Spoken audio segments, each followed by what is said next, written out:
장례식장 복도에 한 젊은이가 서 있었어요. 낡은 검은 셔츠를 입고 해진 운동화를 신고 어깨에 오래된 배낭을 메고 있었죠. 그는 조문객들 사이에서 눈에 띄지 않으려고 애쓰는 모습이 오히려 더 돋보였습니다. 아, 정말. 영정사진 앞에는 화려한 검은 드레스를 입은 여인이 서 있었어요. 명품 상복에 머리를 단정히 손질하고 적당히 슬픈 표정을 짓고 있었죠. 그녀 옆에는 비슷하게 치장한 젊은 여인이 함께였습니다. 조문객들이 인사를 건넬 때마다 그 여인은 고개를 숙이며 감사하다고 했어요. 마치 오랜 세월 함께한 아내처럼요. 하지만 그녀가 고인과 함께한 시간은 겨우 3년이었어요. 구석에 있던 젊은이는 그 모습을 멀리서 지켜봤습니다. 다가가고 싶었어요. 아버지 영정 앞에 무릎 꿇고 싶었죠. 하지만 발이 떨어지지 않았습니다. 글쎄, 저 사람 누구야?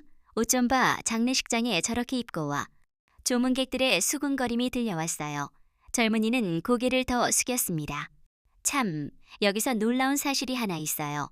이 젊은이 주머니에는 한 장의 카드가 들어 있었어요. 그 카드 하나로 장례식장 건물을 통째로 살 수 있었죠. 아니, 그 건물이 서 있는 땅까지도요. 하지만 그건 아무도 몰랐어요. 그 화려한 여인도 조문객들도요. 이 젊은이에게 무슨 일이 있었던 걸까요? 왜 아버지 장례식장에서 이렇게 초라한 모습으로 구석에 있어야 했을까요? 아, 시간을 조금 되돌려 보자고요. 이 모든 일이 시작된 건 3년 전이었어요. 서진우 회장님은 강남 일대에서 이름만 대면 아는 부동산 재벌이셨어요. 그분께는 아들이 하나 있었죠. 서준혁, 당시 25살이었어요. 어머니는 준혁이가 10살 때 세상을 떠나셨어요. 그 후 15년 동안 아버지와 아들은 둘이서 살았습니다. 집에는 가정부와 집사가 있었지만 진짜 가족은 둘이었어요. 아버지는 바쁘셨어요. 회의, 계약, 출장. 하지만 준혁이 생일만큼은 항상 시간을 내셨어요. 둘이서 미역국을 먹고 케이크에 촛불을 켜고 소원을 빌었죠. 아버지, 제 소원은요. 우리 둘이 건강하게 오래오래 사는 거예요. 아버지는 아들 머리를 쓰다듬으며 웃으셨어요. 그게 마지막으로 함께 웃은 생일이었어요. 어느 날 아버지가 준혁이를 불렀어요. 할 말이 있다며요. 그날 아버지 표정이 묘했어요. 설레는 듯도 하고 미안한 듯도 하고요. 아버지가 재혼을 하시려 해요. 준혁이는 잠시 말을 잃었지만 곧 고개를 끄덕였어요. 아버지가 행복하시면 저도 좋아요. 그분 좋은 분이세요. 아주 좋은 사람이야. 딸도 하나 있단다. 너보다 3살 어려. 그럼 저도 동생이 생기는 거네요. 결혼식은 조용히 치러졌어요. 하객도 많지 않았죠. 준혁이는 아버지 옆에 서서 박미선이라는 여인과 그녀의 딸 박소희를 맞이했어요. 박미선은 40대 중반으로 보였어요. 화려한 화장, 우아한 몸가짐. 그녀는 준혁이를 보며 웃으며 말했어요. 앞으로 잘 부탁드려요. 엄마라고 부르긴 어색하시죠? 편하게 이모라고 불러도 돼요. 네, 이모. 소희야, 인사해. 박소희는 명품 가방을 들고 준혁이를 위아래로 훑어보더니 짧게 인사했어요. 말투에 온기가 없었죠. 준혁이는 그래도 웃으며 고개를 숙였어요. 결혼식이 끝나고 넷은 함께 집으로 갔어요. 강남의 고급 빌라 준혁이가 태어나서 산 집이었어요. 와, 집이 정말 크네요. 박소희가 집안을 둘러보며 탄성을 질렀어요. 박미선도 만족스러운 표정으로 구석구석을 살폈어요. 여보, 인테리어 좀 바꿔도 될까요? 조금 오래된 느낌이 있어서요. 그래, 당신 마음대로 해. 아버지는 너그럽게 웃으셨어요. 행복해 보이셨어요. 준혁이는 그 모습에 안도했어요. 아버지가 행복하면 그걸로 충분했죠. 하지만 그날 밤부터 조금씩 달라지기 시작했어요. 준혁이가 내일 아침 일찍 출근해야 해서 아침은 각자 먹자고요.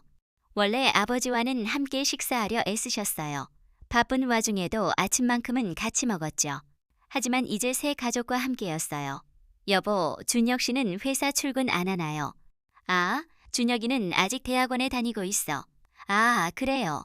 무슨 전공이세요? 경영학요. 우와, 나중에 회사 물려받으려고 공부하시는 거네요. 박미선은 웃었지만 그 웃음이 차갑게 느껴졌어요. 다음 날부터 준혁이는 일부러 아버지와 마주치지 않으려 애썼어요. 새 가족들이 적응할 시간이 필요하다고 생각했어요.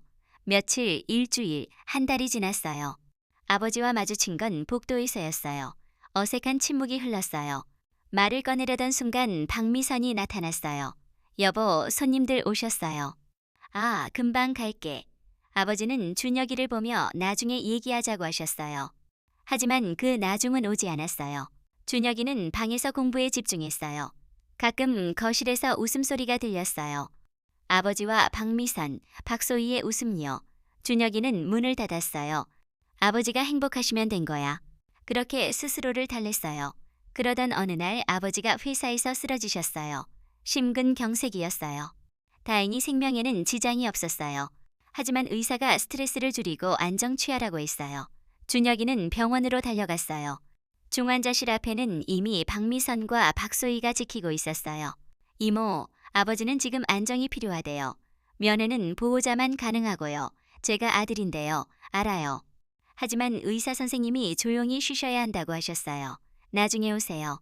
준혁이는 할 말을 잃었어요. 박미선 말투는 부드러웠지만 거부의 의미가 있었죠. 알겠습니다. 준혁이는 복도 의자에 앉아 밤새 기다렸어요. 다음 날 아침 박미선이 나왔어요. 여기서 계속 계실 거예요. 회장님이 걱정하실 텐데. 괜찮습니다. 아버지 보고 갈게요. 의사 선생님이 가족들도 너무 많이 드나들면 안 된대요. 제가 아들인데요. 알아요. 하지만 건강이 먼저잖아요. 조금만 기다려요. 준혁이는 고개를 끄덕일 수밖에 없었어요. 그렇게 3일, 일주일이 지났어요. 아버지는 일반 병실로 옮겨졌어요. 준혁이는 다시 갔어요. 병실 문이 열리고 박미선이 전화하며 나왔어요. 네, 이제 거의 다 정리된 것 같아요. 곧 퇴원하실 거예요. 준혁이는 병실 문을 열려 있어요. 회장님, 지금 주무세요. 조금 있다가 오세요. 잠깐만 볼게요. 아니, 깨우시면 안 돼요. 박미선 눈빛이 차가웠어요. 준혁이는 돌아섰어요. 문 닫히는 순간 안에서 아버지 목소리가 들렸어요. 준혁이는? 그 다음은 들리지 않았어요. 그렇게 3년이 흘렀어요. 준혁이는 점점 투명 인간이 되어갔어요. 아침 식사 시간에 늦게 일어났어요.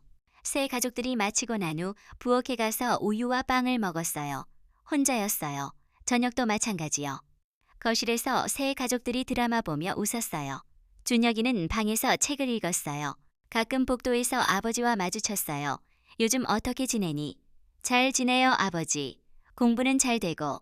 네, 짧은 대화였어요. 할 말은 많았지만 꺼낼 수 없었어요. 어느 날 준혁이 28번째 생일이었어요. 예전에는 아버지가 항상 기억하셨어요. 하지만 그날 아무도 문을 두드리지 않았어요. 문자도 전화도 없었어요. 잊으신 걸까? 거실에서 웃음소리가 들렸어요. 테이블에 선물 상자들이 가득했어요. 명품, 가방, 신발, 옷들. 소희 생일이었어요. 오빠, 오늘 우리 외식할 건데 같이 갈래요? 아니요, 괜찮습니다. 약속이 있어서요. 그래요. 준혁이는 집을 나섰어요. 엘리베이터에서 눈물이 돌았어요. 그날 편의점에서 컵라면을 먹고 초를 꽂아 소원을 빌었어요. 아버지가 건강하시고 행복하시길. 집으로 늦게 돌아왔어요. 아버지 방에서 불빛이 새어나왔어요. 안에서 목소리가 들렸어요. 여보, 내일 골프 약속 있죠? 준혁 씨, 요즘 집에 거의 안 보이던데. 바쁜가 봐. 우리 때문에 불편한 건 아닐까? 아니야. 다행이네요. 저는 준혁 씨를 내 아들처럼 대하고 싶거든요. 준혁이는 방으로 들어가 천장을 바라봤어요. 언제부터 이렇게 멀어졌을까? 하지만 아버지가 행복해 보이셨어요. 다음날 대학원 연구실에서 시간을 보냈어요. 저녁에 집으로 갔어요. 아버지가 나타나셨어요. 혼자였어요. 잠깐 얘기 좀 할까? 준혁이 심장이 뛰었어요. 얼마 만인가요? 둘이 서재로 들어갔어요. 요즘 괜찮니? 네. 미안하다. 너한테 신경 못 써줬구나. 아니에요. 바쁘신 거 알아요. 어제가 네 생일이었는데 소희 생일과 겹쳐서 깜빡했어. 괜찮아요. 이거 늦었지만 생일 선물이다. 상자를 받았어요. 어머니가 아버지께 선물하신 시계였어요. 이제 너한테 물려주고 싶다. 뒷면에 영원히 함께라고 새겨져 있었어요. 아버지는 준혁이 어깨에 손을 올리셨어요. 너를 잊은 적 없어. 새 가족들 적응하느라 힘들었을 텐데 이해해줘서 고맙다. 앞으로 자주 얘기하자. 그날 밤 준혁이는 오랜만에 편히 잠들었어요. 하지만 그게 마지막 대화였어요. 이틀 후 아버지가 회사에서 쓰러지셨어요. 뇌출혈이었어요. 중환자실로 갔어요. 준혁이는 달려갔어요. 이모, 수술은 잘 됐대요. 하지만 의식이 없어요. 들어가 볼 수 있나요? 보호자만 한 명씩. 제가 보호자인데요. 저도 배우자잖아요. 의사 선생님이 최소한으로 하래요. 준혁이는 복도에서 밤을 샜어요. 매일 물었어요. 의식 돌아오셨어요. 아직이에요. 조용히 쉬셔야 해요. 일주일이 지났어요. 열흘째 의사가 나왔어요. 보호자분, 박미선이 일어났어요. 의식이 잠깐 돌아오셨어요. 박미선이 들어갔어요. 준혁이는 유리창 너머로 봤어요.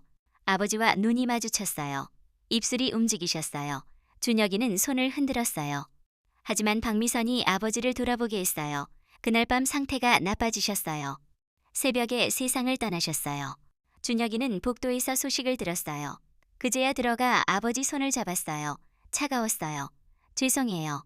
더 자주 찾아뵐 걸. 3일장이 시작됐어요. 박미선은 상주석에 앉아 조문객을 맞았어요. 준혁이는 구석에 있었어요. 영정사진을 보며 눈물을 삼켰어요. 밤에 변호사 김태준이 왔어요.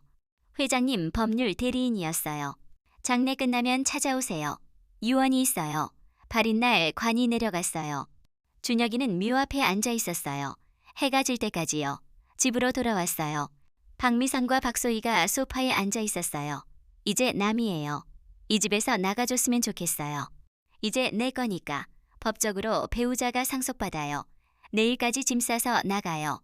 준혁이는 방으로 들어갔어요. 시계를 쓰다듬었어요. 다음날 백팩에 짐을 쌌어요. 아버지 방에 가려 있어요.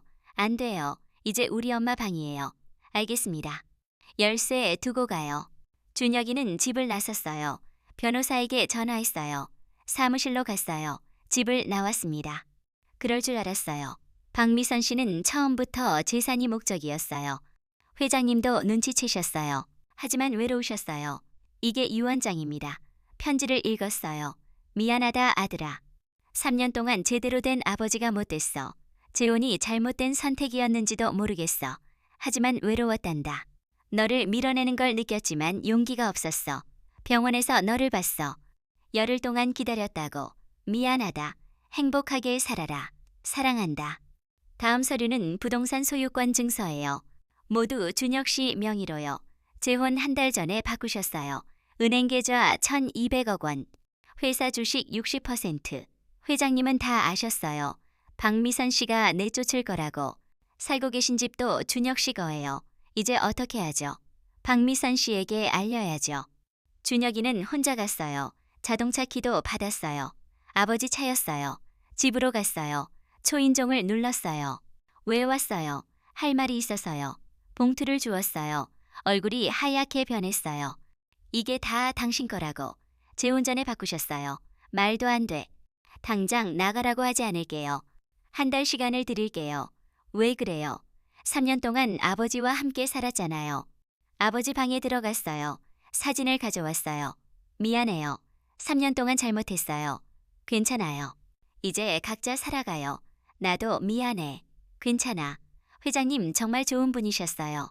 준혁이는 차로 갔어요. 변호사에게서 영상 편지가 왔어요. 미안하다 아들아. 실수였어. 너를 잊은 적 없어. 행복하게 살아라. 사랑한다. 준혁이는 울었어요. 일주일 후 호텔에서 지냈어요. 회사 이사회에 갔어요. 최대 주주잖아요. 현황을 들었어요. 계속 맡겨주세요. 박미선이 전화했어요. 집 정리했어요. 편지가 있었어요. 미안했어요. 용서해 주셔서 감사합니다. 집은 조용했어요. 아버지 방에 누워 울었어요. 저녁에 컵라면을 먹었어요. 아버지 영상을 봤어요. 어떻게 행복하게 살아요. 재단을 만들기로 했어요. 도움이 필요한 사람들을 돕는 거요. 서진우 재단, 홀부모 가정, 병원비 없는 환자들. 개소식에서 말했어요. 아버지의 사랑을 나눌 차례라고. 변호사가 마지막 편지를 주었어요. 미안하다. 외로웠단다. 비겁했어. 용서해 줄 수 있니? 사랑한다. 자랑스럽다. 준혁이는 울었어요. 용서해요. 아버지 묘에 갔어요. 편지 읽었어요. 이제 제가 최선 다할게요. 1년 후 재단은 많은 일을 했어요. 123 가정 도왔어요. 박미선이 묘에 왔어요. 뉴스 봤어요. 대단해요. 미안했어요. 당신도 좋은 사람이에요. 회장님 매일 당신 얘기하셨어요.